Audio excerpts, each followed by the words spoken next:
Beaucoup sont conscients que dans le livre d'Ézéchiel, il y a un avertissement pour les sentinelles, dans lequel, s'ils voient l'épée ou s'ils voient le danger arriver, et s'ils ne donnent pas l'alerte, le sang versé peut retomber sur sa tête. Maintenant, cette vidéo dont je veux parler aujourd'hui est en partie à ce sujet. Cependant, il y a en fait une prophétie spécifique au sujet d'une épée de destruction qui arrive sur une terre qui va littéralement détruire non seulement les méchants, mais également les justes. Et je pense que le corps du Messie est peut-être un peu trop loin de cette question, et je pense qu'il est temps que nous en discutions. On retrouve cela à la fin d'Ézéchiel chapitre 20. Allons voir ça dès à présent. Ézéchiel 20, versets 45 à 49. La parole de Yahuwah me fut adressée en ces mots. Fils de l'homme, tourne ta face vers le midi et parle contre le midi, prophétise contre la forêt des champs du midi. Tu diras à la forêt du midi, écoute la parole de Yahuwah. Ainsi parle Yahuwah Elohim. Je vais allumer un feu au-dedans de toi, et il dévorera tout arbre vert et tout arbre sec. La flamme ardente ne s'éteindra point, et tout visage en sera brûlé du midi au septentrion, et toute chair verra que moi, Yahuwah, j'ai allumé, il ne s'éteindra point. Je dis, ah, Yahuwah Elohim, ils disent de moi, n'est-ce pas un faiseur de paraboles? Donc, on voit qu'il parle d'arbres verts et d'arbres secs qui sont brûlés. Ça parle des justes et des injustes. Et c'est d'ailleurs confirmé dans le chapitre suivant, Ézéchiel 21, versets 1 à 5. Et la parole de Yahuwah me fut adressée en ces mots. Fils de l'homme, tourne ta face vers Jérusalem. Donc là, on voit le lieu où cette prophétie va arriver. Et parle contre les lieux saints, prophétise contre le pays d'Israël. Tu diras au pays d'Israël, ainsi parle Yahuwah, voici, j'en veux à toi, je tirerai mon épée de son fourreau, et j'exterminerai du milieu de toi le juste et le méchant. Donc ça confirme bien ce que l'on avait lu concernant les arbres verts et les arbres secs. J'exterminerai du milieu de toi le juste et le méchant. Parce que je veux exterminer du milieu de toi le juste et le méchant, mon épée sortira de son fourreau pour frapper toute chair, du midi au septentrion, et toute chair saura que moi, Yahuwah, j'ai tiré mon épée de son fourreau, elle n'y rentrera plus. On peut trouver quelques informations supplémentaires au verset 14, Ézéchiel 21, versets 14 et 15. Toi donc, fils d'homme, prophétise et frappe d'une main contre l'autre, et que l'épée soit redoublée pour la troisième fois. On va en reparler de ce point. L'épée des tués et l'épée contre les grands qui seront tués, passant jusqu'à eux dans leur cabinet. J'ai mis à toutes leurs portes l'épée luisante, afin que le cœur se fonde et que les ruines soient multipliées. Ah, elle est faite pour briller et réservée pour tuer. Ce qui est intéressant à propos de cette épée qui est doublée la troisième fois, c'est que l'on sait que Jérusalem a déjà été détruite 2 fois. Une fois à l'époque de Nabuchodonosor, et à cette époque ils étaient en exil à Babylone, et 70 ans plus tard ils ont pu revenir, mais elle a aussi été détruite une seconde fois en l'an 70 après Jésus-Christ, avec le siège des Romains, et Jérusalem a été détruite de façon importante pour la seconde fois. Et c'est avec cette seconde destruction qu'il y a eu la dispersion dans toutes les nations. Donc ce qui est intéressant, et loué soit le Très-Haut pour ses révélations grâce à l'Esprit, il est montré clairement dans ce passage que cette épée arrive sur la terre identifiée comme Jérusalem, et que cette épée sera en fait au double la troisième fois, que l'épée soit redoublée pour la troisième fois. Et ce passage concorde en fait exactement avec ce que nous lisons dans Apocalypse 18. Apocalypse 18, versets 2 à 6. Il cria d'une voix forte, disant, elle est tombée, Babylone la grande.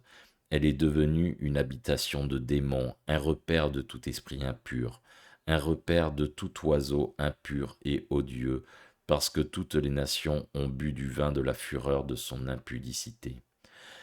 À savoir que le vin est typiquement interprété comme la doctrine, et concernant l'impudicité, quand on lit particulièrement tous les prophètes, Osée, Ézéchiel, etc., on voit que les enfants d'Israël sont souvent accusés d'adultère ou de se prostituer en marchant dans les voies des nations, ou même parfois en essayant de servir le Très-Haut, mais dans des voies qu'ils ont appris de nations étrangères.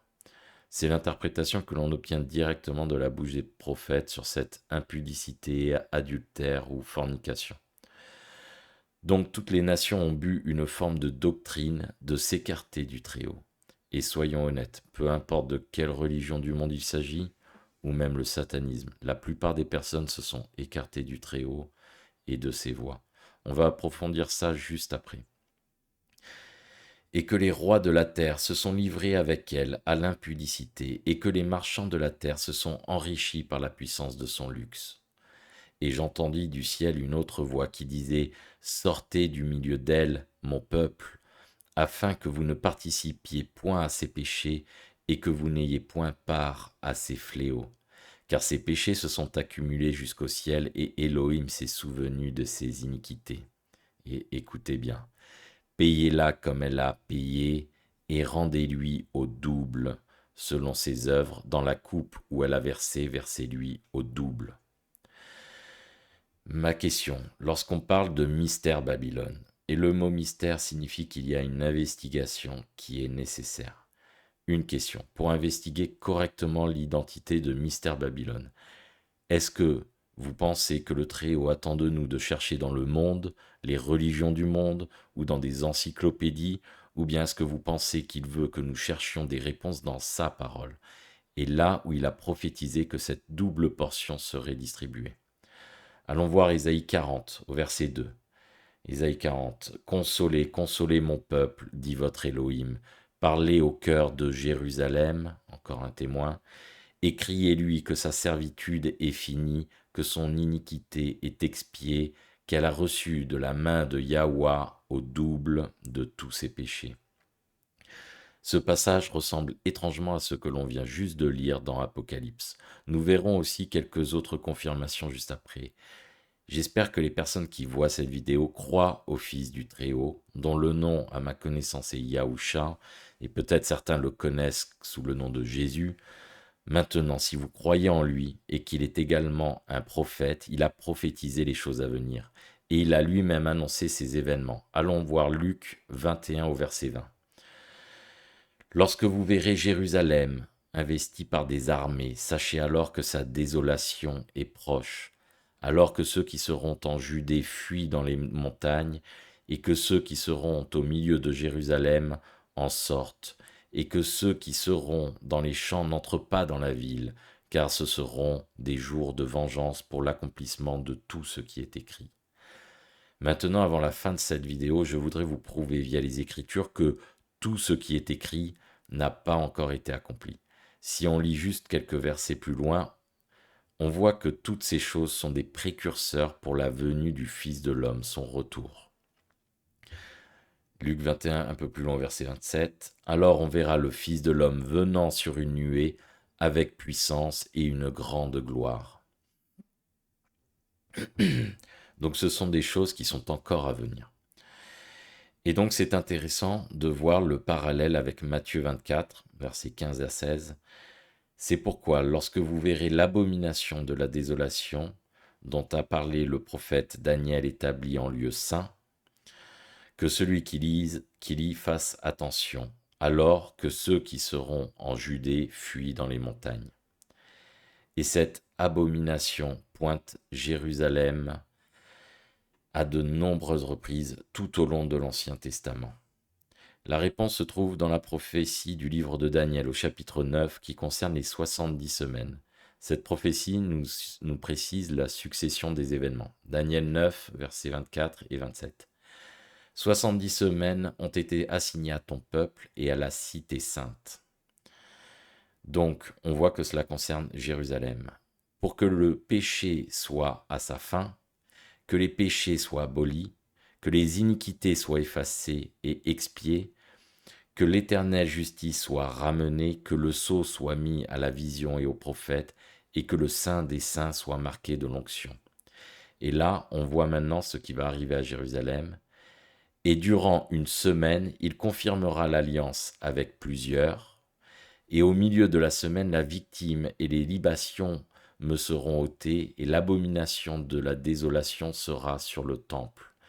Alors je sais que la plupart des chrétiens interprètent ça comme l'antéchrist, mais je pense que c'est le Messie qui a confirmé l'alliance avec son peuple. Au milieu de la semaine, la victime et les libations me seront ôtées, et ça, c'est par son propre sacrifice. C'est lui qui a mis un terme au sacrifice des animaux. Et ensuite, l'abomination de la désolation sera sur le temple. C'est ce qui était arrivé en l'an 70 après Jésus-Christ, lorsque Jérusalem a été détruite. Et la désolation aura sa fin à la consommation des temps. Et donc Jérusalem est destinée à rester spirituellement désolée, une habitation de démons, un repère de tout esprit impur, c'est ce qu'on a lu précédemment, jusqu'à la fin des temps. Et à la consommation des temps, c'est cette double portion qui nous provient d'Ézéchiel et des autres prophéties que l'on vient de lire qui se déversent sur la désolée. Donc Jérusalem, spirituellement, est dans la désolation, en ce moment même. Elle ne porte pas les fruits de la justice. Ce n'est pas une nation qui a accepté le Messie, ce n'est pas une nation qui garde les lois du Très-Haut. Si vous vous demandez pourquoi, sachez que même le Messie l'a dit en parlant aux pharisiens dans Matthieu 15, au versets 7 et 9. Hypocrite, Ésaïe a bien prophétisé de vous, sur vous, quand il a dit « Ce peuple m'honore des lèvres, mais son cœur est éloigné de moi. C'est en vain qu'il m'honore en enseignant des préceptes qui sont des commandements d'hommes. » Et c'est malheureusement ce en quoi le judaïsme est coupable en fin de compte. Ils ont remplacé les commandements du Très-Haut avec leurs propres enseignements humains. Et la même chose continue encore aujourd'hui. Maintenant, je pose la question. Est-ce que le christianisme a fait la même chose? Est-ce qu'il a remplacé la loi du Très-Haut, la Torah, avec un ensemble différent de règles? Je vous laisse répondre à ça. Mais la dernière chose que je veux partager avec vous, c'est de vous prouver que toutes les choses qui sont écrites concernant Jérusalem n'ont pas encore été accomplies. Et cela vient du tout début des Écritures, de la Torah. C'est la dénonciation de son peuple, ceux qui étaient en alliance avec lui et se sont égarés loin de lui, et à un tel point qu'ils ont tué son fils en disant « Voici l'héritier, venez, tuons-le, et emparons-nous de son héritage. » C'est ce qu'on lit dans Matthieu 21. Ce sont des personnes qui se sont écartées de la Torah du Très-Haut de façon à garder leur propre tradition humaine. Deutéronome chapitre 29 versets 21 à 25. Yahouah le séparera pour son malheur de toutes les tribus d'Israël, selon toutes les malédictions de l'alliance écrites dans ce livre de la loi. Les générations à venir, vos enfants qui naîtront après vous, et l'étranger qui viendra d'une terre lointaine, à la vue des plaies et des maladies dont Yahouah aura frappé ce pays, la terre d'Israël, il parle de tout le pays, à la vue du soufre, du sel, de l'embrasement de toute la contrée, attention, il parle bien donc de tout le pays, où il n'y aura ni semence, ni produit, ni aucune herbe qui croisse, comme au bouleversement de Sodome, de Gomorre, d'Adma et de Tséboïm, que Yahouah détruisit dans sa colère et dans sa fureur. Toutes les nations diront, pourquoi Yahouah a-t-il ainsi traité ce pays? Pourquoi cette ardente, cette grande colère? Et l'on répondra, c'est parce qu'ils ont abandonné l'alliance contractée avec eux par Yahouah, l'Élohim de leur père, lorsqu'il les fit sortir du pays d'Égypte. Donc pendant que les médias grand public vont dépeindre une image très différente des raisons pour lesquelles ce pays recevra une double portion de la main de Yahouah, et quelle qu'en soit l'origine, que ce soit des missiles, des bombes atomiques, une invasion totale, ou même du soufre qui tombe du ciel, d'une manière ou d'une autre, quand cet endroit sera détruit, le monde aura son propre narratif. Cependant, le Très-Haut nous a prévenus depuis de nombreuses années, des siècles, des générations, et par la bouche de nombreux prophètes, de pourquoi le pays va être détruit. J'espère Que nos frères et sœurs, ceux qui ont le témoignage de Yahusha à Mashiach, ne suivront pas les erreurs de ceux qui recevront bientôt la double portion. Soyez bénis. Shalom.